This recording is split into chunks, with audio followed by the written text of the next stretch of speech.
श्री उमापति महादेव की जय। श्री लक्ष्मी नारायण भगवान की जय। नवग्रह देवताओं की जय। शनिदेव महाराज की जय। प्रिय भक्तजनों, आज हम इस वीडियो में शनिवार व्रत कथा सुनेंगे। तो आइए शुरू करते हैं। उससे पहले आप सभी प्रेम से बोलिए शनिदेव महाराज की जय। नवग्रह देवताओं की जय। एक समय स्वर्गलोक में इस बात पर विवाद छिड़ गया कि 9 ग्रहों में से सबसे बड़ा कौन है। यह विवाद इतना आगे चला गया कि यह एक युद्ध की स्थिति बन गई।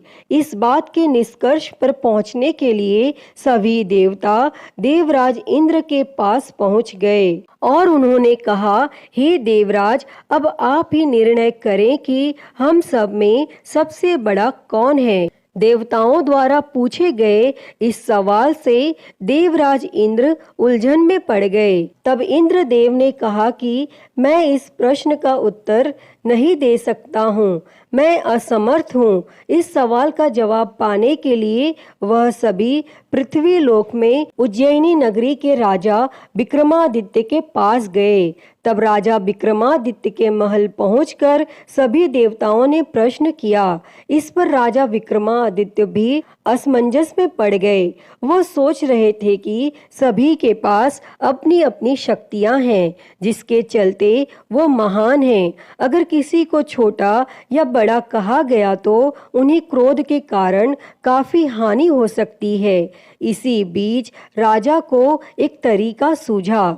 उन्होंने 9 तरह की धातु बनवाई, जिसमें स्वर्ण, रजत, कांसा, ताम्र, सीसा, रांगा, जस्ता, अभ्रक व लोहे शामिल थे। तब राजा ने सभी धातुओं को एक एक आसन के पीछे रख दिया और इसके बाद उन्होंने सभी देवताओं को सिंहासन पर बैठने के लिए कहा। तब धातुओं के गुणों के अनुसार सभी आसनों को एक दूसरे के पीछे रखवा कर उन्होंने देवताओं को अपने अपने सिंहासन पर बैठने को कहा। और जब सभी देवताओं ने अपना अपना आसन ग्रहण कर लिया, तब राजा विक्रमादित्य ने कहा, इस बात का निर्णय हो चुका है। जो सबसे पहले सिंहासन पर बैठा है वही बड़ा है। यह देखकर शनि देवता बहुत नाराज हुए। उन्होंने कहा, राजा विक्रमादित्य, यह मेरा अपमान है।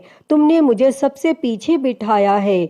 मैं तुम्हारा विनाश कर दूंगा। तुम मेरी शक्तियों को नहीं जानते हो। तब शनि देव ने कहा, एक राशि पर सूर्य 1 महीने, चंद्रमा 2.25 महीने, मंगल 1.5 महीने, बुध और शुक्र 1 महीने, बृहस्पति 13 महीने रहते हैं, लेकिन मैं किसी भी राशि पर 7.5 वर्ष रहता हूँ। मैंने अपने प्रकोप से बड़े बड़े देवताओं को पीड़ित किया है। वो मेरा ही प्रकोप था कि भगवान राम को वन में जाकर रहना पड़ा था, क्योंकि उन पर 7.5 थी और रावण की मृत्यु भी इसी कारण हुई। अब तू भी मेरे प्रकोप से नहीं बच पाएगा। और शनि देव ने बेहद क्रोध में वहां से विदा ली और वहीं बाकी देवता खुशी खुशी वहां से चले गए। इसके बाद सब कुछ सामान्य ही चलता रहा। राजा विक्रमादित्य पहले की ही तरह न्याय करते रहे। दिन ऐसे ही बीतते रहे, लेकिन शनि देव अपना अपमान नहीं भूले। एक दिन शनि देव बदला लेने के लिए घोड़े के व्यापारी के रूप में राज्य पहुंचे। जब राजा विक्रमादित्य को इस बात का पता चला तो उन्होंने अपने अश्वपाल को कुछ घोड़े खरीदने के लिए भेजा। जब अश्वपाल लौट आया और राजा को बताया कि घोड़े बेहद ही कीमती हैं, तब राजा ने खुद जाकर एक सुंदर और शक्तिशाली घोड़ा पसंद किया और उसकी चाल देखने के लिए घोड़े पर सवार हो गए। जैसे ही राजा विक्रमादित्य घोड़े पर बैठे, वैसे ही घोड़ा बिजली की रफ्तार में दौड़ पड़ा। घोड़ा राजा को एक जंगल ले गया और वहां जाकर राजा को नीचे गिरा दिया और फिर कहीं वह गायब हो गया। तब राज्य का रास्ता ढूंढने के लिए राजा जंगल में भटकने लगा, लेकिन उसे कोई रास्ता नहीं मिला। और कुछ समय बाद उसे एक चरवाहा मिला और भूख प्यास से परेशान उस राजा ने चरवाहे से पानी मांगा। चरवाहे ने उसे पानी दिया और राजा ने उसे अपनी एक अंगूठी दे दी। तब रास्ता पूछकर राजा जंगल से निकल गया और पास में ही मौजूद एक नगर में पहुंच गया। और एक सेठ की दुकान पर राजा ने कुछ आराम के लिए रुका और वहां सेठ से बातचीत करते हुए उसने बताया कि वह उज्जैनी नगरी से आया है। तब राजा कुछ देर तक उस दुकान पर बैठा। जितनी देर वो वहां बैठा, सेठ जी की काफी बिक्री हो गई। तब सेठ ने खुद को बहुत भाग्यवान समझा और सेठ ने राजा को अपने घर खाने पर आमंत्रित किया। और सेठ के घर में एक खूंटी पर सोने का हार लटका था और उसी कमरे में वह राजा को छोड़कर चला गया। और कुछ समय बाद खूंटी उस सोने के हार को निगल गई। तब सेठ ने विक्रमादित्य से वापस आकर पूछा कि उसका हार कहाँ है। तब राजा ने उसे हार गायब होने की बात बताई। इस पर सेठ ने क्रोधित होकर चोरी करने के अपराध में विक्रमादित्य के हाथ पांव काटने का आदेश दे दिया। तब राजा विक्रमादित्य के हाथ पांव काट कर उसे नगर की सड़क पर छोड़ दिया गया। फिर कुछ समय बाद विक्रमादित्य को एक तेली अपने साथ ले गया। तेली ने उसे अपने कोल्हू पर बैठा दिया। वह पूरा दिन बैलों को आवाज देकर हाँकता था और विक्रमादित्य का जीवन इसी तरह यापन होता रहा। और उस पर शनि की 7.5 थी, जिसके खत्म होने पर वर्षा ऋतु शुरू हुई। एक दिन राजा मेघ मल्हार गा रहा था। उसी समय उस नगर के राजा की बेटी राजकुमारी मोहिनी ने उसकी आवाज सुनी। उसे आवाज बेहद पसंद आई। मोहिनी ने अपनी दासी को भेजकर गाने वाले को बुलाने को कहा और जब दासी लौटी तो उसने अपंग राजा के बारे में मोहिनी को सब बताया। लेकिन राजकुमारी उसके मेघ मल्हार पर मोहित हो चुकी थी और अपंग होने के बाद भी वह राजा से विवाह करने के लिए मान गई। जब मोहिनी के माता पिता को इस बात का पता चला तो वो हैरान रह गए। तब रानी ने अपनी बेटी को समझाते हुए कहा कि तेरे भाग्य में किसी राजा की रानी का सुख है, तू इस अपंग से क्यों विवाह करना चाहती है। लेकिन समझाने के बावजूद भी राजकुमारी अड़ी रही और अपनी जिद को पूरा कराने के लिए राजकुमारी ने भोजन छोड़ दिया।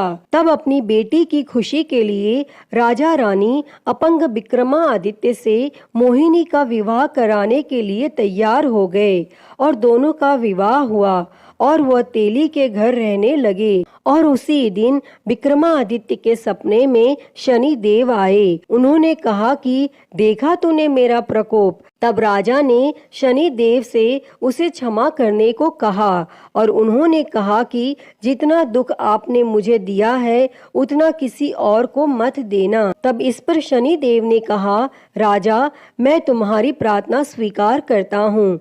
जो कोई व्यक्ति मुझे पूजेगा, व्रत करेगा और मेरी कथा सुनेगा, उस पर मेरी कृपा दृष्टि हमेशा बनी रहेगी। सुबह जब राजा विक्रमादित्य की नींद खुली तो उसने देखा कि उसके हाथ पांव वापस आ गए हैं और उन्होंने मन ही मन में शनि देव को नमन किया। और राजकुमारी भी विक्रमादित्य के हाथ पैर देखकर हैरान रह गई। तब राजा ने शनि देव के प्रकोप की कथा सुनाई और जब सेठ को यह बात पता चली तो वह तेली के घर पहुंचा। उसने राजा विक्रमादित्य से उनके पैरों में गिरकर माफी मांगी। तब राजा ने सेठ को माफ कर दिया और सेठ ने राजा से उसके घर जाकर भोजन करने के लिए कहा। और भोजन करते हुए अचानक से ही खूंटी ने हार उगल दिया और सेठ जी ने अपनी बेटी का विवाह भी राजा के साथ कर दिया और सेठ ने उसे स्वर्ण आभूषण धन आदि देकर राजा के साथ विदा कर दिया। तब राजा विक्रमादित्य अपनी दोनों पत्नियों यानी राजकुमारी मोहिनी और सेठ की बेटी के साथ अपने राज्य उज्जैनी पहुँचे। सभी ने उनका स्वागत किया। इसके बाद राजा विक्रमादित्य ने पूरे राज्य में घोषणा करते हुए कहा कि आज से शनि देव सब देवों में सर्वश्रेष्ठ माने जाएंगे और साथ ही शनि देव का व्रत करें और व्रत कथा जरूर सुनें।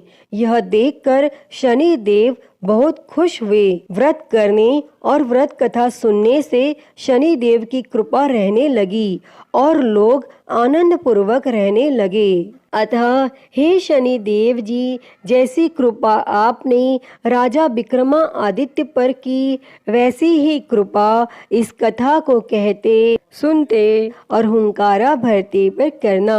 तो बोलिए शनि महाराज की जय, नवग्रह देवताओं की जय। प्रिय भक्तों, तो मैं उम्मीद करती हूँ कि आपको यह कथा पसंद आई होगी और अगर वीडियो अच्छी लगी हो तो इसे लाइक करें, ज़्यादा से ज़्यादा शेयर करें और कमेंट में शनिदेव की जय लिखना ना भूलें और हरिहर भक्ति चैनल को सब्सक्राइब कर नोटिफिकेशन बेल को ज़रूर ऑन कर लें। हर हर महादेव। धन्यवाद।